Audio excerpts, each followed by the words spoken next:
नमस्कार। सबसे पहले मैं अपने बारे में बता दूं, मेरा नाम DK मिश्रा है और मैं एक भारतीय नागरिक हूं जो जिसका प्रोफेशन है टीचिंग। मैं पढ़ाता हूं बच्चों को। आज मैं इस बात पर डिस्कशन करना चाहता हूं कि ये जो लॉकडाउन हुआ हमारा कोरोना की वजह से, वो पास हुआ या फेल हुआ। बड़ा डिबेट चल रहा है। इनफैक्ट डिबेट ज़्यादा नहीं चल पा रहा है जो चलना चाहिए, कम कम चल रहा है। बिकॉज जो अपोजिशन है वो उस हिसाब से उसको उठा नहीं पा रही बातों को, और मैक्सिमम लोग कह रहे हैं ये सक्सेसफुल है। मैं फेल तो नहीं बोलूँगा, लेकिन हाँ इतना ज़रूर बोलूँगा कि ये पास बिल्कुल भी नहीं है। मैं थोड़ा और अपने बारे में बताऊँगा जिससे कि आप मुझे प्री जज ना करें। मैं मोदी जी का सपोर्टर रहा हूँ और इलेक्शन में उन्हीं को वोट दिया है। लोकसभा में पिछले 2 बार से मैं मोदी जी को ही वोट कर रहा हूँ। लेजिस्लेटिव असेंबली में ज़रूर मैं कई कई बार दोस्तों के लोकल, में देहरादून में रहता हूँ उत्तराखंड के, तो यहाँ पे कई कई बार फ्रेंडशिप से, जान पहचान से भी वोट दिया जाता है। बट बाय हार्ट मैं मोदी जी का सपोर्टर हूँ और अपने मोदी जी के PM मोदी ऐप से मैंने बहुत सारे उनके पॉइंट्स में शेयर करता था। फर्स्ट लॉकडाउन तक पॉइंट बनाता था, जिससे कि मेरा एक वहाँ अकाउंट है PM मोदी जी के ऐप पे। बड़ा एक हार्ड कोर उनका सपोर्टर रहा हूँ। लेकिन मैं ऐसे ब्लाइंडली नहीं कह सकता कि ये लॉकडाउन पास हो गया। मुझे लगता है लॉकडाउन बहुत ज़्यादा फेल हो गया है। इसके पीछे मैं कई रीजन दूंगा। कई रीजन ये हैं कि जैसे आज की डेट में गवर्नमेंट एजेंसीज क्या कह रही हैं, कुछ मीडिया हाउसेस क्या कह रहे हैं कि एकदम सक्सेसफुल हो गया। वो हर बार हर लॉकडाउन में एक नए तरीके से डेटा आपको देते हैं, जिसमें वो बेटर तरीके से दिखाते हैं। पहली बार वो ग्रोथ पे आ गए कि हमारे यहाँ ग्रोथ रेट शुरू में 3 दिन का था, फिर 7 दिन हुआ, फिर 10 दिन हुआ। ग्रोथ रेट की बात जब कम हुई तो आ गए रिकवरी केसेस पे कि हमारे रिकवर अच्छे खासे हो रहे हैं। रिकवरी केसेस की भी बात कम हुई तो वो आ गए कि हमारे यहाँ डेथ रेट काफ़ी कम है। मतलब हर बार एक नया डेटा पब्लिक को दिखाने के लिए, to bring it positivity, not a problem, कोई दिक्कत नहीं है, यहाँ तक कोई दिक्कत नहीं है। फिर अभी क्या हो रहा है, अब कुछ दिन से वो कह रहे हैं कि हमारी पॉपुलेशन देखो, इंडिया जैसी कंट्रीज देखो। तो अगर हमारी पॉपुलेशन इतनी है, अब आप चाइना को कोई कंपेयर नहीं करेगा, क्योंकि चाइना के लिए एक पॉइंट आ जाता है कि वो हाइड करते हैं, छुपा के रखते हैं डेटा। तो चाइना को कोई कंपेयर नहीं करता और मान के चलते हैं कि हम तो, हमारा तो पॉपुलेशन हमारे आसपास भी कोई नहीं है। सब लोग अमेरिका को दिखा देते हैं, अमेरिका को देखिए। बट प्रॉब्लम नहीं है यहाँ पे कुछ। मेरा मानना है कि मोदी गवर्नमेंट एक्सेप्ट क्यों नहीं कर रही है कि वो इसे प्रेडिक्ट नहीं कर पाए, और उनकी एक बहुत बड़ी भूल हो गई। लॉकडाउन तब किया गया जब 1000 से कम केसेस थे, ओपन किया गया जब 2 लाख के आसपास केसेस हो गए।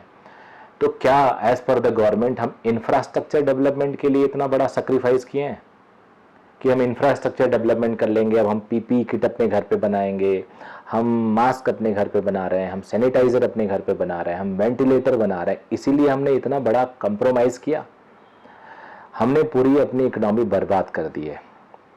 आई एम श्योर गवर्नमेंट परेशान होगी, बट पर्सनली मुझे नहीं लगता बहुत ज़्यादा किसी को फ़र्क पड़ता है, बिकॉज उनके सेहत पे पर्सनली बहुत ज़्यादा फ़र्क नहीं पड़ता। बट कई जो बिजनेस हाउसेस हैं, मीडियोकर बिजनेस वाले, जो सेल्फ एम्प्लॉयड लोग थे, उनके 15-15, 20-20 साल की पूरी मेहनत पे पानी फिर गया है। Some time they are feeling that they are back by 10 years, 20 years. उनकी पूरी मेहनत, जो बहुत मेहनत कश लोग होते थे, उनको ये फीलिंग आ रही है कि वो खत्म हो चुके, उनकी 10 साल की पूरी मेहनत बर्बाद हो गई है, और वो अपने उसी दोस्त के बराबर खड़े हैं जो बिल्कुल नालायक हुआ करता था। ये बात जरूर है, टैलेंटेड लोग जल्दी से रिकवर करेंगे, बट जो ट्रॉमा उनको मिल रहा है because of the some fault decision, because of some lack of strict action, चाहे वो किसी केसेस पे हो, मरकज का केस हो, पूरी इंडिया क्यों उस पूरे कुछ लोगों की गलती की वजह से खामियाजा भुगते? स्ट्रिक्ट एक्शन क्यों नहीं हुआ? चलो आप गलती को मानो तो कि आपने गलती की, लेकिन कोई मानने को तैयार नहीं, किसी भी डिबेट में मानने को तैयार नहीं है। राहुल गांधी जी, मैं बिल्कुल सपोर्टर नहीं हूँ कांग्रेस का, मत सोचिएगा। राहुल गांधी जी ने जब कहा ये पॉज बटन है और लॉकडाउन इसके बाद ये बढ़ेगा, सबने मजाक उड़ाया, क्योंकि मेजोरिटी इस टाइम गवर्नमेंट के पास है। इतना मजाक उड़ाया गया और उसको बेकार बनाया गया। मुझे बता दो किसी का भी, किसी में भी दम है कि उस बात को रॉन्ग प्रूव करके दे कि उन्होंने पॉज बटन नहीं दबाया। पॉज ही तो था, देखिए कितनी तेजी से बढ़ गया। अब लेबर्स को हम लेके जा रहे हैं, उससे कितना केसेस बढ़ा। गवर्नमेंट अब कुछ दिन से तो बात ही नहीं कर रही है, पिछले कुछ दिन से गवर्नमेंट अब कोरोना पे बात ही नहीं कर रही है। अब चीज़ें डाइवर्ट हो गई हैं, चाइना पे आ गई हैं बात, चीज़ें डाइवर्ट हो गई हैं और किसी और मुद्दे पे रोज एक नया मुद्दा, कभी वो दिल्ली में जो ताहिर हुसैन वाला मुद्दा, कई मुद्दे इधर उधर अब चल रहे हैं। तो हम एक्सेप्ट क्यों नहीं कर पा रहे हैं कि ये जो लॉकडाउन है बुरी तरह फेल हुआ। आपके जो इकोनॉमी पैकेज थे, वो इकोनॉमी पैकेज कम और वो प्लानिंग कमीशन के अनाउंसमेंट ज़्यादा लग रहे थे। अब हम ये करने वाले हैं, इससे ये रोज़गार पैदा होगा, ये करेंगे इससे रोज़गार पैदा होगा। डियर सर, आप पीएम साहब, आप सबके लवेबल हैं, मैंने आपको वोट दिया और शायद आगे भी दे दूंगा क्योंकि कोई बढ़िया ऑप्शन नहीं है मेरे पास। लेकिन क्या आपने सोचा है कि आपने की जो ये डिसीजन है, मे बी नेचुरल है, लेकिन आपकी जो डिसीजन है उसकी वजह से हम लोग कितने बर्बाद हो गए हैं। किसी ने मीडियोकर लोगों की बात नहीं की। कोई मिड सेगमेंट एमएसएमई आप कह रहे हैं, लेकिन वो लोन है, लोन कैसे लिया जाए वैसे ही हम अनसर्टेन है। कुछ इंडस्ट्री समर वेकेशन में 2-3 महीने अर्न करती है, पूरे साल चलती है। एजुकेशन इंडस्ट्री है, कोचिंग इंडस्ट्री है जो गवर्नमेंट को जीएसटी देती है, एक significant amount of GST contribute करती है। एम्प्लॉयमेंट इतना ज़्यादा देती है कि आप आके सर्वे कर लीजिए, आपको पता चल जाएगा। सारे लोग अनएम्प्लॉयमेंट हो गए हैं। 3-4 महीने के बिजनेसेस पे ये पूरे साल आप अपना बिजनेस रन करते हैं। आप कह रहे हैं कि ऑनलाइन चला लो, ऑनलाइन लोग पढ़ा रहे हैं, आपको लगता है वो फिजिबल है? आपको लगता है कि ऑनलाइन एजुकेशन से हम इतना पैसा जनरेट कर पाएंगे? आपको लगता नहीं कि जो बिग हाउसेस हैं 2-3 कंट्री में, वो पूरे इंडिया में ऑनलाइन एजुकेशन को कैप्चर कर लिए हैं? स्कूल तो नेसेसरी होता है, school is necessary and coaching industry is basically optional. ये तो एकदम बर्बाद होने वाली है। आपने कभी इस सेगमेंट की बात नहीं की। Tour and travel, tourism industry पूरी तरह बर्बाद होने के कगार पे आई है। आप लोन बांट रहे हैं, इंटरेस्ट का मीटर चल रहा है, इंटरेस्ट का मीटर भी वो भी आगे जाके और डैमेज कॉज करने वाला है। तो हम करें क्या? ईएमआई जिसके यहाँ रेंटल हाउसेस हैं बिजनेस पे, रेंट ओनर्स कमर्शियल को प्रॉपर्टी में कह रहे हैं इतने % लेंगे, कुछ फ्री कर रहे हैं, कुछ लोग ले रहे हैं। ये हम देंगे कहाँ से जब बिजनेस का टाइम हमारा चला जा रहा है? अभी कुछ क्रिटिक कह रहे थे, मेरे डिस्कशन हो रहा था कि इंडिया है यार, यहाँ सचिन तेंदुलकर भी अगर 0 पे आउट हो जाए तो लोग कमेंट करते हैं। सचिन तेंदुलकर एक बार 0 पे आउट हो तो कोई कमेंट नहीं करेगा, लेकिन ये डेमोक्रेटिक कंट्री है। सचिन तेंदुलकर की भी अगर हम बात करें तो सचिन तेंदुलकर मेरे बहुत फेवरेट हैं। अगर आप देखिए तो उनका क्रिकेट से पहले कैसा लाइफ था और बाद में कैसा लाइफ है, यानी क्रिकेट नहीं उन्हें सब कुछ दिया। तो जब आप रिप्रेजेंट करते हो पूरे इंडिया को, जब आप एक हीरो होते हो, तो आपको क्रिटिसिज्म बर्दाश्त करनी पड़ेगी।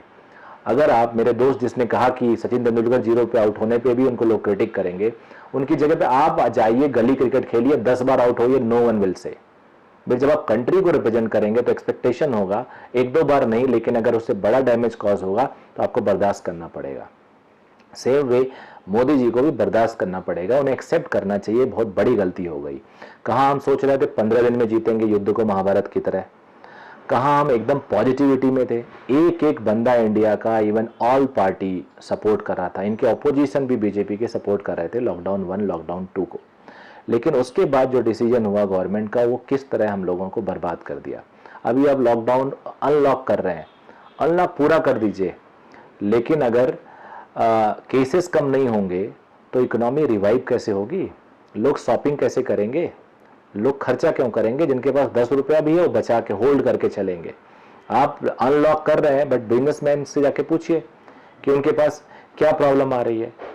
तो इस टाइम अगर कुछ गवर्नमेंट थोड़ा स्टडी करे और किसी भी तरह से कोरोना को रोके, that is the only way. अब ये आप नहीं कह सकते कि हम रोक नहीं सकते हैं। मोस्ट ऑफ द कंट्रीज, जो टॉप कंट्रीज हैं, वो फ्लैटन होके डाउन जा रही हैं। हम अभी फ्लैटन नहीं हो रहे हैं। हम बस ये कह सकते हैं कि 1 लाख करने में हमने 110 दिन लगा दिए, लेकिन आप देखो ना उस 110 ने कितना नुकसान किया हमारा। हम लोग तो इतने दिनों से लॉकडाउन में पड़े हैं, अभी हमारा कर्व फ्लैटन नहीं हुआ, कर्व एक्टिव केसेस नीचे नहीं जा रहे हैं, तो आने वाले टाइम भी तो अनसर्टेन है। आप अनलॉक कर दीजिए, बट बिजनेस रिवाइव कैसे करेगा, कॉन्फिडेंस कैसे आएगा, सेंटीमेंट नेगेटिव कैसे, नेगेटिव से पॉजिटिव कैसे होगा। तो मैं यही चाह रहा हूं कि प्राइम मिनिस्टर साहब इसको संज्ञान लें और एक्सेप्ट करें, बिकॉज वो गलती है और गलती किसी भी से भी हो सकती है। वो डरते क्यों हैं पीएम साहब, हम सबके लेवल हम लोग वोट दे रहे हैं, अभी भी उन्हीं को देंगे क्योंकि हमारे पास कोई ज़्यादा ऑप्शन नहीं, हम तो एक फ्लोटिंग वोटर हैं।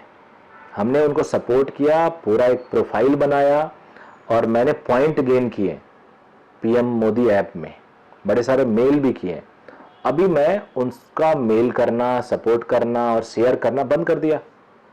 मेरे ट्विटर प्रोफाइल पे मोदी फैन लिखा हुआ था, हटा दिया मैंने, क्योंकि ये जो मैक्सिमम फ्लोटिंग लोग हैं जो आपको चाहते हैं, फ्लोटिंग इसलिए क्योंकि हम किसी पार्टी के नहीं हैं, we are not a leader. हम सपोर्ट करते हैं अच्छी आइडियोलॉजी को, अच्छे रूलिंग को, अच्छे गवर्नेंस को। आपके पूरे बीजेपी में इस टाइम नंबर 1 है योगी साहब। उनको कोई भी पार्टी से आप पूछिए तारीफ कर रहे हैं। तो योगी साहब की तरह काम करिए। हर स्टेट के सीएम से मैं रिक्वेस्ट करूंगा कि आप आदित्यनाथ जी की तरह काम करिए, योगी आदित्यनाथ जी की तरह काम किए। इतने बड़े प्रदेश में उन्होंने कैसे काबू किया, अब वो भी इसको छोड़ दें। उनके पास तो बड़ा एक्सक्यूज था कि भाई मेरा तो यूपी सबसे बड़ा स्टेट है, सबसे ज़्यादा पॉपुलेशन है, तो होने दो, हमारा तो होगा ही, होना ही था। जैसे हम आज कर रहे हैं कि हम सबसे ज़्यादा पॉपुलेशन है, चाइना को काउंट नहीं कर रहे हैं क्योंकि चाइना झूठ बोलता है, ये लेबल लगा दिया है सबने। तो मैं इस टाइम हाईली डिसअपॉइंटेड हूँ विद द प्राइम मिनिस्टर साहब। Thank you very much.